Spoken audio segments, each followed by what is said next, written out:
A Segunda Internacional, ou Internacional Socialista, foi uma organização dos partidos socialistas e operários, que buscavam estabelecer o socialismo democrático, criada principalmente por iniciativa de Friedrich Engels por ocasião do Congresso Internacional de Paris, em 14 de julho de 1889.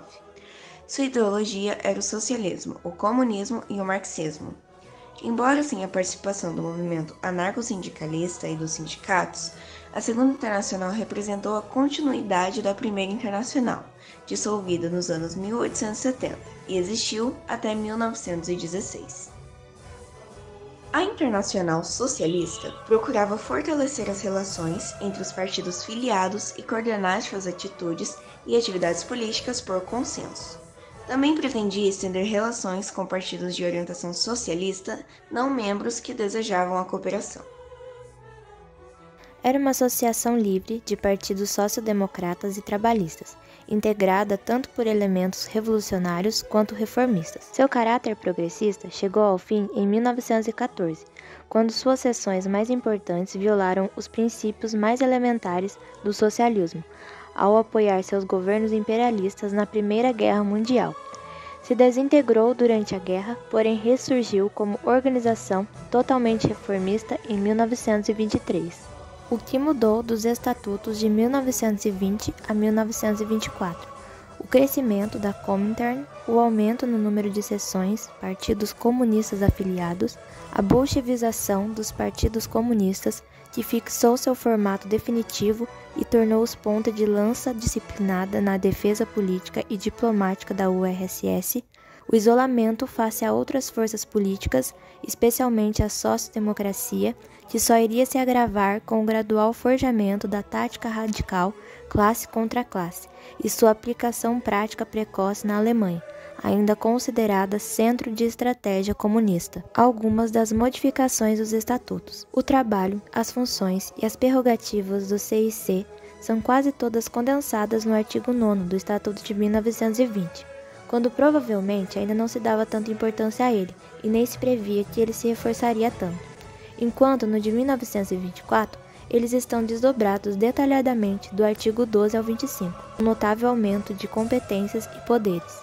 Parte do Estatuto de 1924 aborda estar prestes a eleger o Secretariado Internacional do Movimento Feminino Comunista e, junto com este, tomar decisões sobre o movimento feminino internacional. Nos Estatutos de 1920, havia outro desdobramento institucional para as mulheres, pois o CIC devia aprovar o Secretário Internacional do Movimento Feminino Comunista e organizar a seção feminina da Internacional Comunista. A seção sobre os plenos ampliados do CIC, presente no Estatuto de 1924, não aparece nos de 1928. É a confirmação das alusões anteriores à marginalização do papel do CIC e de seus plenos, que perderam seu papel coletivo e cederam cada vez mais espaço aos secretariados restritos e às decisões individuais das lideranças centrais. O hino da Internacional Socialista, ele na verdade foi o hino da Kommunistische Internationale e foi o hino da União Soviética até 1943, quando Stalin mandou acabar com aquela farra de estrangeiros mandando em partidos comunistas ao redor do mundo, inclusive para fazer a tentativa do Prestes de revolução no Brasil em 1935. E aí há um fato histórico, para mim tem uma reminiscência pessoal muito forte, porque eu estava lá. Eu estava lá em outubro de 1989 como repórter, em Berlim Oriental, para ouvir o que vocês vão ouvir agora. A Internacional Comunista, cantada por Erich Honecker, no 40º aniversário da Alemanha Oriental, ao lado de Mikhail Gorbachev. Isso foi em outubro de 1989. Palácio da República, no meio de Berlim Oriental. A festa do primeiro Estado socialista camponês e proletário em território alemão, Erich Honecker. Esse era o homem durão que um mês depois não existia mais. Um mês depois da Internacional Comunista cantada em Berlim Oriental, não existia mais, na verdade, o socialismo na Europa. Caiu o Muro de Berlim, um mês depois dessa cena que vocês estão vendo. Lá atrás, não dá para reconhecer, tinham dois brasileiros, lá na fila de cima. Salomão Malina, então secretário-geral do Partido Comunista Brasileiro, e Olívio Dutra, representando o PT. Queria trazer para vocês o significado histórico, é tão grande dessa cena. Eu estava dentro do Palácio da República aquele dia. Vamos pegar um trecho de um filme, pessoal, para isso aí, vamos botar o trecho do filme Adeus Lenin. Se vocês não assistiram, eu recomendo. Essa cena que começa um filme, que é uma obra de ficção, é o que estava acontecendo do lado de fora do pessoal ali cantando o hino da Internacional Comunista. O filme é genial. Ele mostra a cena de protestos contra o regime comunista e no meio da cena a mãe do rapaz que está ali sendo reprimido pela polícia, ela tem um infarto e ela acorda quando já tinha acabado. E essa é a cena clássica. É quando o mundo muda, a pessoa acorda num mundo diferente. A social-democracia alemã parecia crescer com a progressão automática de uma lei natural. O governo imperial já não se atrevia, exceto por pequenas extorsões políticas, a proibir a atuação do Partido dos Trabalhadores. Engels afirmou que um regime social que permitia, dentro do âmbito da lei, a atividade de um movimento inimigo que trabalha para derrubá-lo, estava condenado a desaparecer. O socialismo internacional se consolidava, mas só em 1900 a Internacional se dotou de órgãos dirigentes. Em alguns países, na Alemanha em primeiro lugar, já era considerada, com seus parlamentares, sindicatos e toda uma rede de associações culturais, teatros, associações juvenis e infantis, uma sociedade paralela que prefigurava para muitos a sociedade socialista do futuro.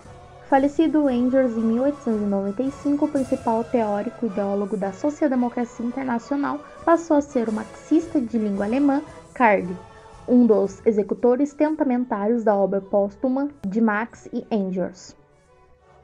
1889, o primeiro Congresso Internacional dos Trabalhadores de Paris.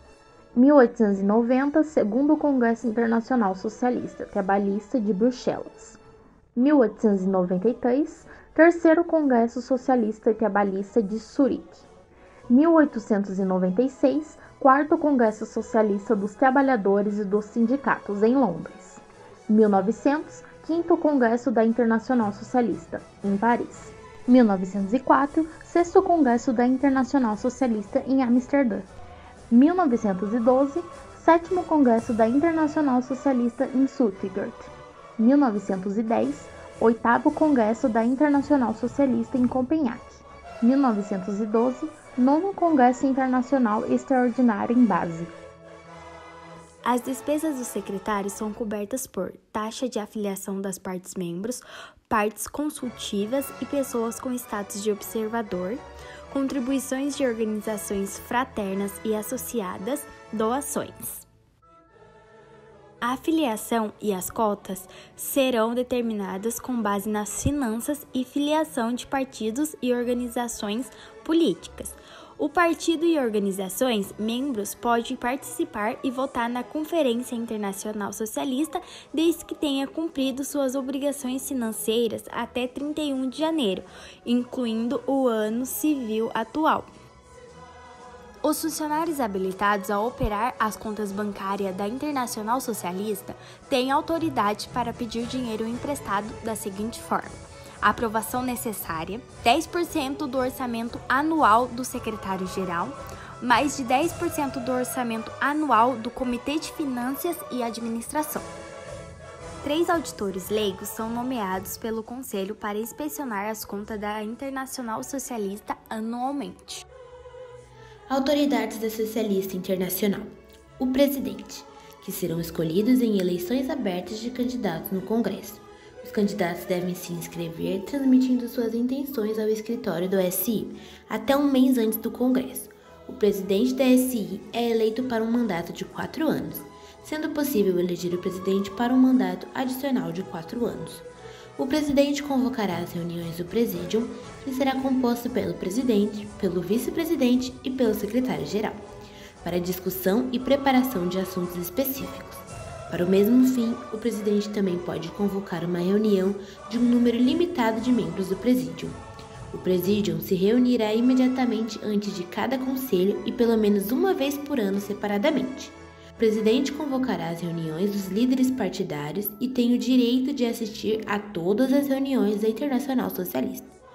O ex-primeiro-ministro grego George Papandreou é o presidente da organização. Os vice-presidentes, que será eleito pelo Congresso da SI, refletindo a realidade geográfica e política de seus partidos membros. O número de vice-presidentes deve ser de um mínimo de 2 a um máximo de 36.